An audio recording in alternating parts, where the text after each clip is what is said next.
Hello student, my name is Mamta Bhardwaj. I'm working with Chandigarh University. So today we will learn about the topic that is ratio proportion, and after knowing the concepts of ratio and proportion, we will try to do the question based on the topic average. So what we are going to cover up in this session and how this session is important for you all.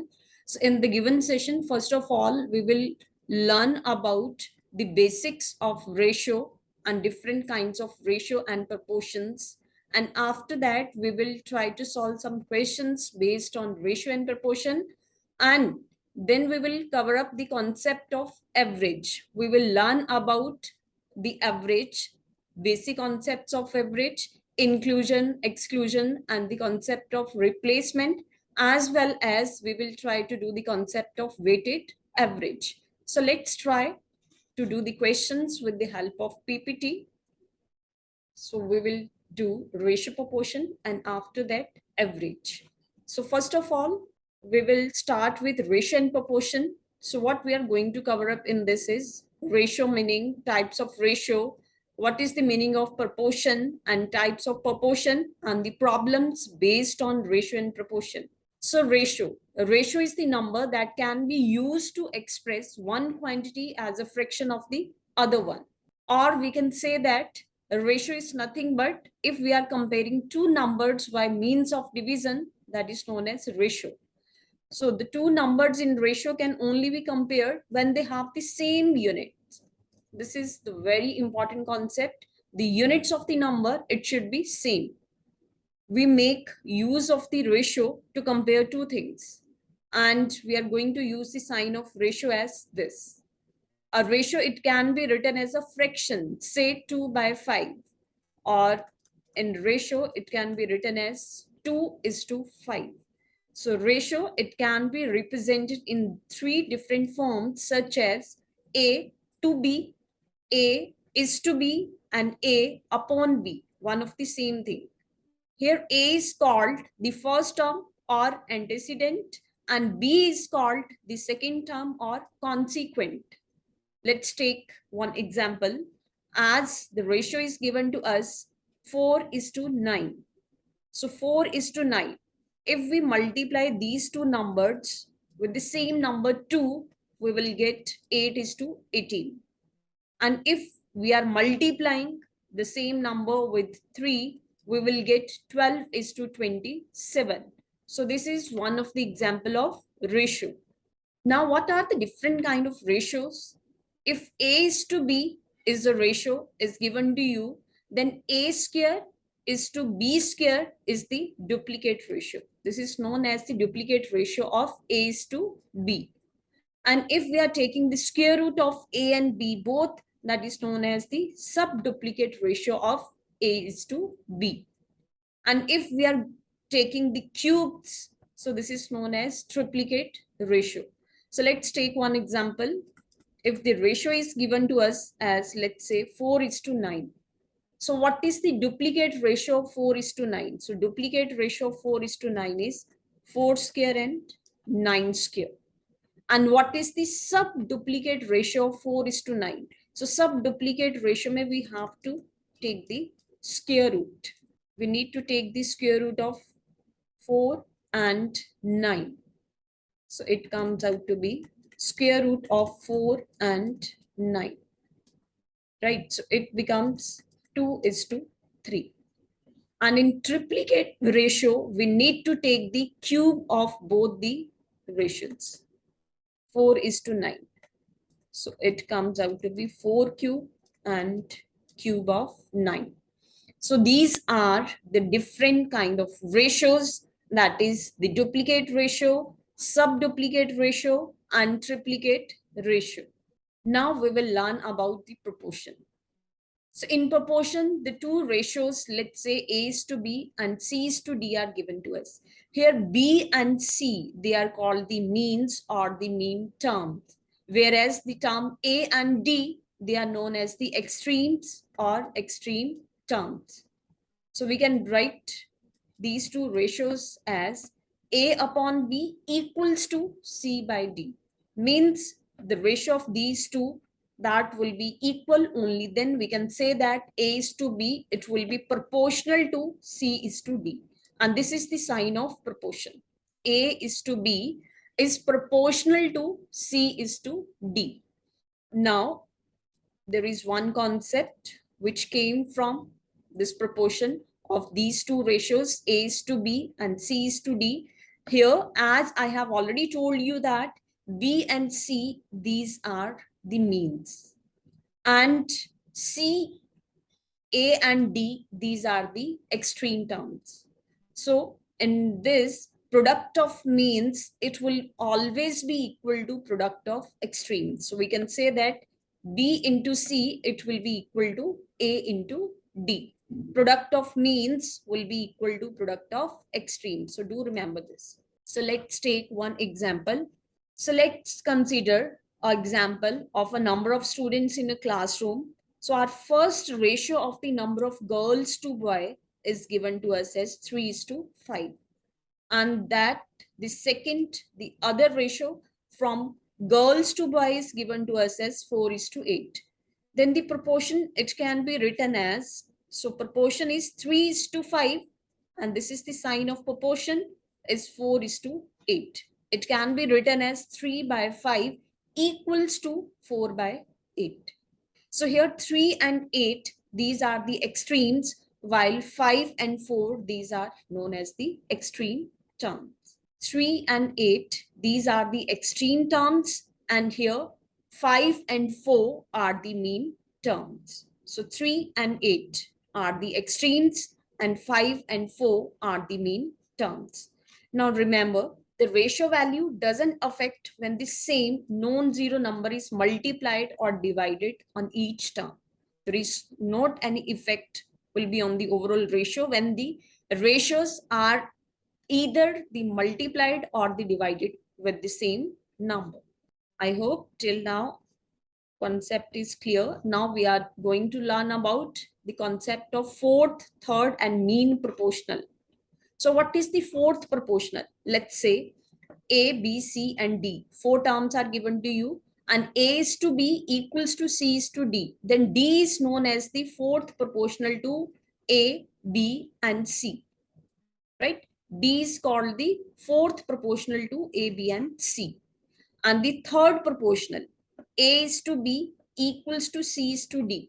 Here, C is called the third proportional to A and B. C is called the third proportional to A and B. Now, what is the mean proportional? Mean proportional between A and B. If 2 terms are given to us, A and B, so mean proportional between A and B is the square root of AB. Square root of AB.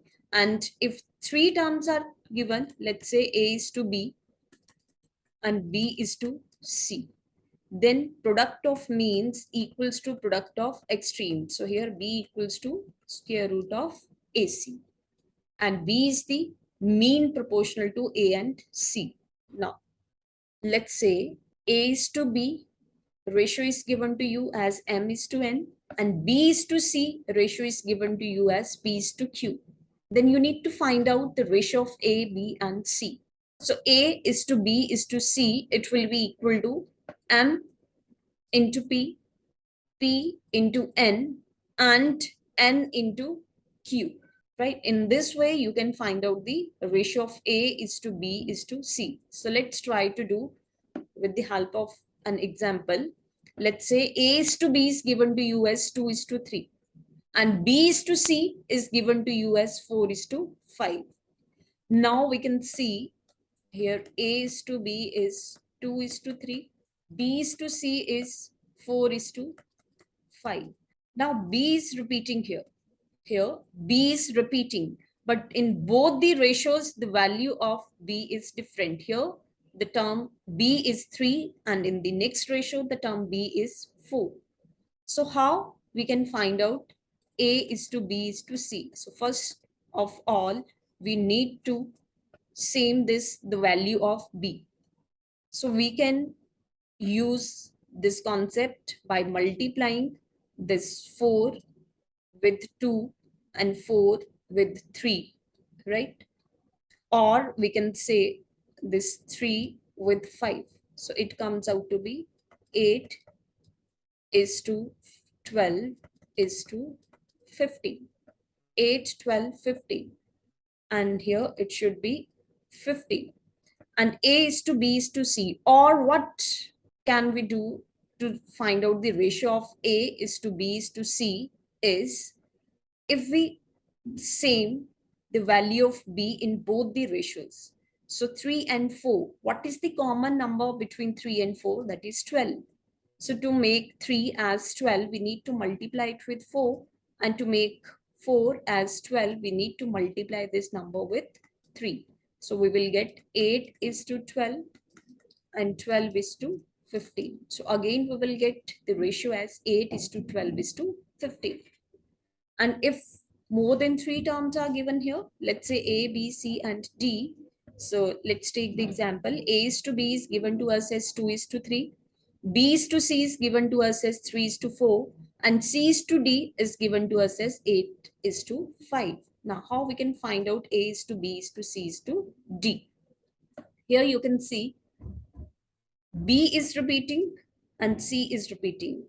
But the value of the term B in both the ratios is same, that is 3 and 3. But value of C in the second ratio is 4 and in the third ratio it is 8. So we need to same the value of C first of all. So it becomes 6 is to 8 in ratio 2. But now the value of B changes in ratio 2. So it becomes 6, but in ratio 1, the value of B is given to us as 3. It means we need to multiply first with 2. So it comes out to be 4 is to 6. Now, ratio of A is to B is to C is to D, it comes out to be 4 is to 6, it is to 8 is to 5. So these are the concepts. By using these concepts, we can find out the ratio of either the 3 terms are there or more than 3 terms are there. So let's try to do one example. If 0.75 is to x is proportional to 5 is to 8, then what is the value of x? Now we will use the concept of product of means equal to product of extremes. So mean terms are x and 5. So we will multiply x with 5, which is equal to product of extremes. That is 0.75 into 8. So here we will get the value of x as 6 upon 5, which is equal to 1.20. So let's do the next one. Find out the third proportional of the term 20 and 30. We need to find out the third proportional of these two terms, 20 and 30. So 20 and 30. We have to find out the third proportional. So let's assume the third proportional as x. So again, we will use the method that is product of means will be equal to product of extremes. So by solving this, we will get the value of x as 45. So the third proportional to the term 20 and 30 is 45. Let's take another example. The earning of Rohan is 12,000 rupees and every month its monthly earning is 12,000 and Anish earning per year is given to us as 1,91,520. If the monthly expenses of every person are around 9960, so we have to find out the ratio of saving. So first of all, we need to find out their savings. As expenses of every month is given to us, so we need to find out Anish's salary in monthly basis because that is given in yearly basis. So first of all, we will find out Rohan's saving. So total income minus the expenditure, it will be equal to saving. Saving is equal to income minus expenditure. So total saving of Rohan, it comes out to be 2040. And as it is given in the statement that yearly income of Anish, but we need to find out the monthly income of Anish. So we have to divide it by 12. So it will be 15,960. So from here, we can find out the saving per month of Anish. So it comes out to be 6,000. Now we need to find out the ratio. So we need to write down the monthly saving of Rohan and Anish. So we will get the ratio as 17 is to 50. 17 is to 50. So try to find out the ratio in the minimized term, means when these two terms are co-prime to each other. Let's try to do one question. A bag contains 50 paise, 25 paise and 10 paise coins in the ratio 5 is to 9 is to 4, amounting to rupees 206. So find the number of coins of each type respectively. So here number of coins we need to calculate. Total money is given to us, and which kind of coins are there, that is also given to us, and the ratio of coins is given. So amount is given in rupees. So first of all, we will change these paise into rupees by dividing it by 100. So let's assume that 50 paise coins are 5. So money becomes 2.50 from 50 paise. Now we have changed 50 paise to rupees by dividing 50 by 100. Now 25 paise becomes 0.25 rupees. And how many coins are there? Let's assume 9. So it comes out to be 2.25. Now 10 paise coin, 0.10, 0.10 multiplying with 4, it will give us. So the total money becomes rupees 5.15. But the actual money is given to us as 206. Now we will use unitary method to solve the question. Now 1 unit, it will be equal to, so with 5 we will cancel out and it will give us 40. So if 1 unit equals to 40, so we need to find out the number of coins of each type. So first 50 paise coins, they are in 5 ratio. So 40 into 5, it will give us 200. And 25 paise coins, they are in the ratio 9. So 360. And 10 paise coins, they are in the ratio 4. So total number of coins of 50 paise, 25 paise and 10 paise, they are 200, 360 and 160. So it means option A comes out to be the correct answer. Let's try to do the next one. The salaries of Ravi and Sumit, they are in the ratio 2:3. Ratio of their salary is given. If the salary of each is increased by rupees 4,000, the new ratio becomes 40:57. So what is Sumit's salary? Now, if we assume the salary of Ravi, let's say 2x, and Sumit as 3x. Now, if their salaries are increased by 4,000 each, so the new ratio of their salaries, it becomes 40:57. Now we have to find out Sumit's salary, means we need to calculate the value of 3x.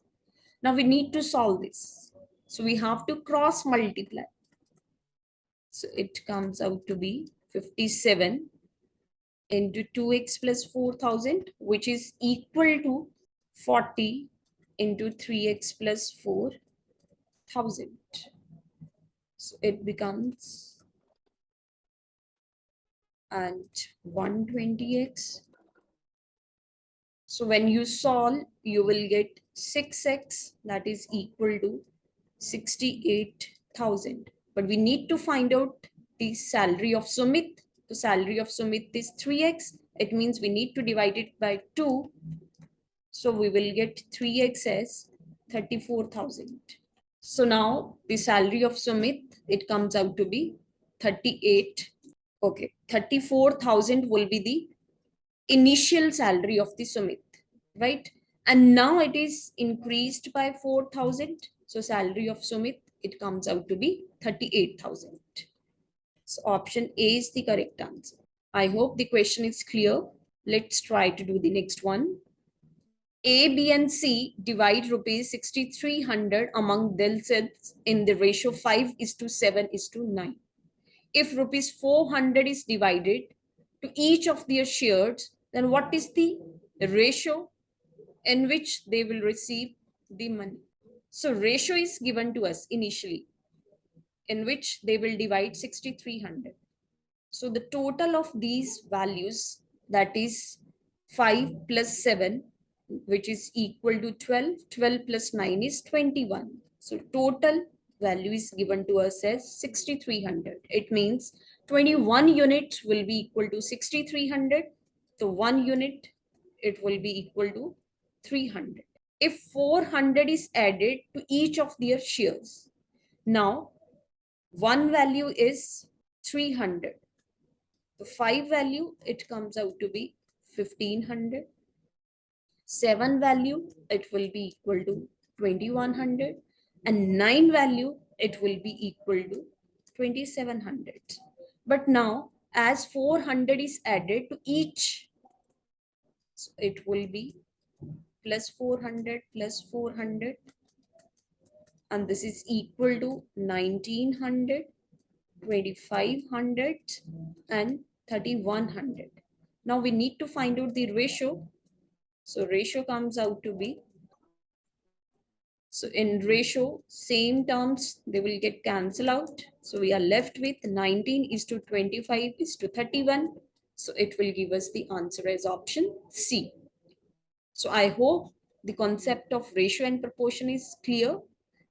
So let's do the next concept, that is average. So what we are going to cover up in average definition, formula, average speed, concept of inclusion and exclusion, concept of replacement, and the concept of weighted average. Now, what is average? This is also known as arithmetic mean, which is the ratio of the sum of all the given observations to the total number of observations. Sum of the total observations divided by the total number of observations is average. And this is also known as mean or arithmetic mean. Now, these are few formulas. So arithmetic sequence with first and last term known. If a series is given to you, arithmetic series is given to you, where the first term as well as the last term is given to you, then you can directly find out the average by using this concept. That is the first term plus the last term by 2. What is the average of the first n natural numbers? As we know, the sum of the first n natural numbers is n into n plus 1 by 2. So the average, it comes out to be n plus 1 by 2, because average is sum divided by the number of terms. So we need to divide it by n. So n and n cancel out. We are left with only n plus 1 by 2. And first n consecutive even number, n plus 1. First n consecutive odd numbers, average is n. First n consecutive even numbers, where n is the last even number, is n plus 2 by 2. And consecutive odd number to n, where n is the last odd number, which is n plus 1 by 2. And square of the first n natural numbers, its average is n plus 1 to n plus 1 divided by 6. And what is the average of the square of n consecutive even numbers, where n is the last number, is 2 of n plus 1, 2 of 2n plus 1 divided by 3. And what is the average of the square of n consecutive odd numbers, is n into n plus 1 by 3. And cube of the first n natural numbers is n into n plus 1 square by 4.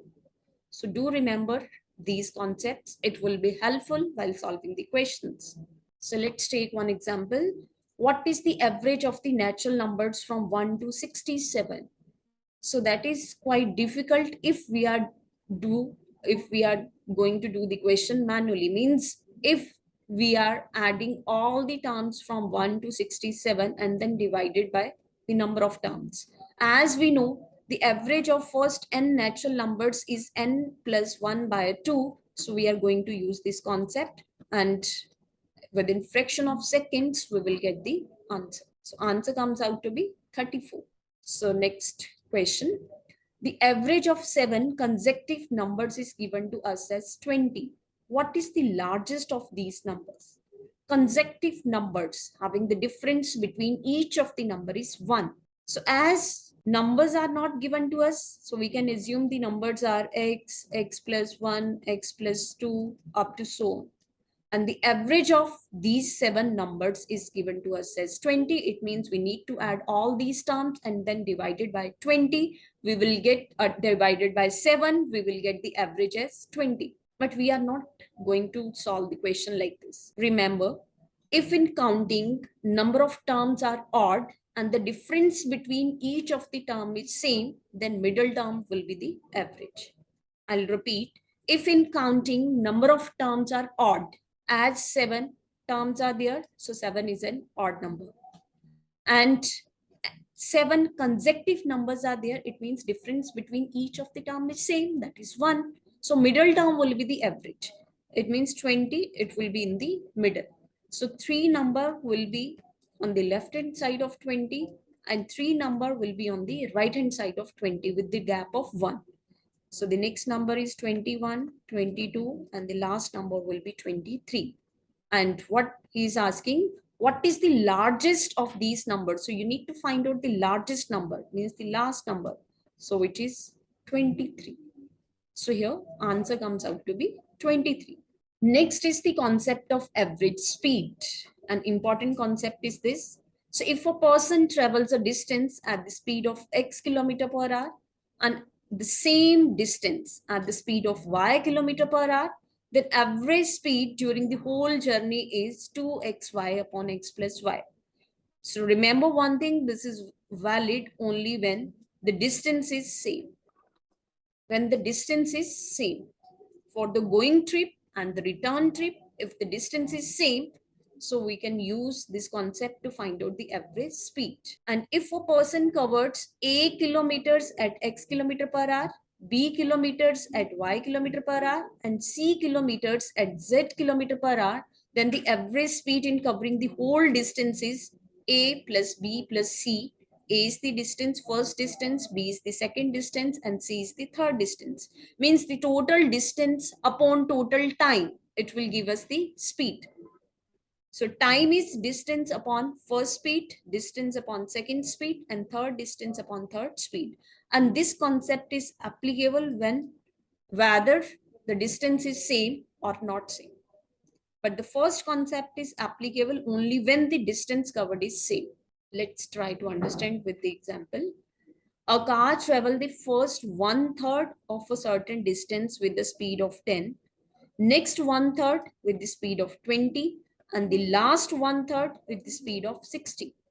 So the average speed of the car for the whole journey is, here the distance covered is same, but there are 3 different speeds are given to us. Now you can use the second concept, or if the distance is same and 3 different speeds are given to you, you can also use this concept. 3 of product of these 3 speeds, speed 1 into speed 2 plus speed 2 into speed 3 plus speed 3 into speed 1. Now put on the values, you will get the answer. Or here, as we know that speed is nothing but distance upon time. So time 1, time 2, and time 3, it will give us the total time. So for the first part of traveling, as speed is 10, so distance, let's say here the distance is d by 3, and the time we need to find out. So t1, it will be equal to d upon 3 into 10. Similarly, t2 equals to d by 3 into 20, and t3, it will be d upon 3 into 60. So total distance upon total time, it will give us the average speed. So here we will get the average speed as 18 kilometers per hour. To the next one. Anil goes to his office at the speed of 35 kilometers per hour and return to his home at the speed of 30 kilometers per hour. If he takes a total of 39 hours, then what is the distance between his office and home? Office to home, home to office. It means the distance covered in both the directions is same. So now we can use the first concept to find out the average speed, that is 2xy upon x plus y. So first speed is 35 and the next speed is 30 upon 35 plus 30. But we have to find out the distance between his office and home. Means only half of the distance we need to find out. So distance is speed into time. So average speed is 2 into 35 into 30 upon 65, and total time is given to us as 39. So now we will cancel out. But remember one thing, we have to find out the half of the distance. Half of the distance, because we need to find out only the distance between office and home, not the total distance. So we have to find out the half of the distance. It means this will also cancel out. Now it will be 105 into 6, which will give us 630 kilometers. So distance between his office and home, it comes out to be 630 kilometers. So this is the concept of average speed. Let's do the concept of inclusion, exclusion, and the replacement. So when a person joins a group without any replacement, then there can be two scenarios.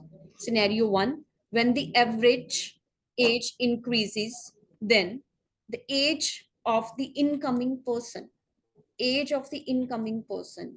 will be equal to the previous average age of the group plus the number of persons, including the person who joined, into increase in the average value. So it may possible that when someone joins the group, the previous average, it may increase or decrease. If increasing, we will use this concept. And if the average age decreases, so we will just put here the minus sign instead of the plus sign. Now, when a person leaves a group and another person replaces him, now the concept of replacement. So when the average age increases, the age of the newcomer, it will be the age of the person who left plus the number of persons in the group into increase in the average age. When the average increases, we need to use the plus sign.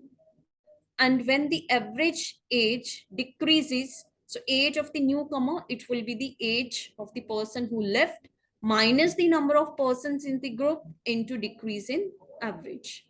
So now we will use all these concepts to solve the questions. So let's take one example. The average age of the teacher and 6 students is 12. So which is reduced by 5 if the age of the teacher is excluded? Exclusion, concept of exclusion we are going to use. So what is the age of the teacher?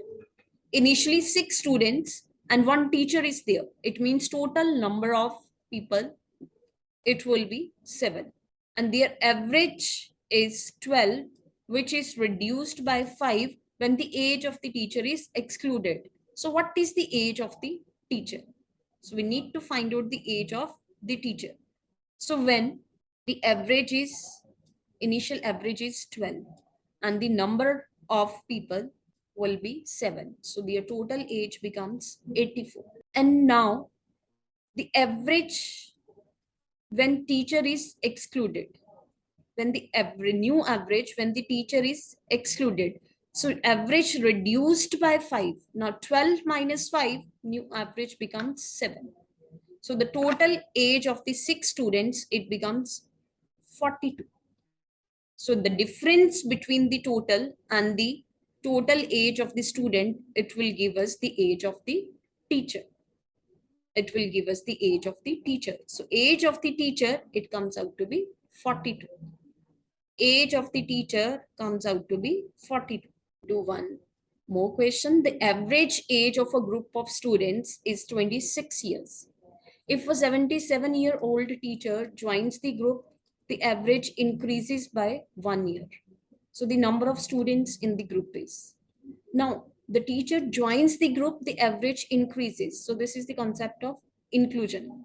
So initially, the average age was 26 years. If a 77-year-old teacher joins the group, it means age of the newcomer will be 77. If a 77-year-old teacher joins the group, the average increases by 1 year. It means the age of the teacher is given to us as 77. So this we can assume the age of the newcomer.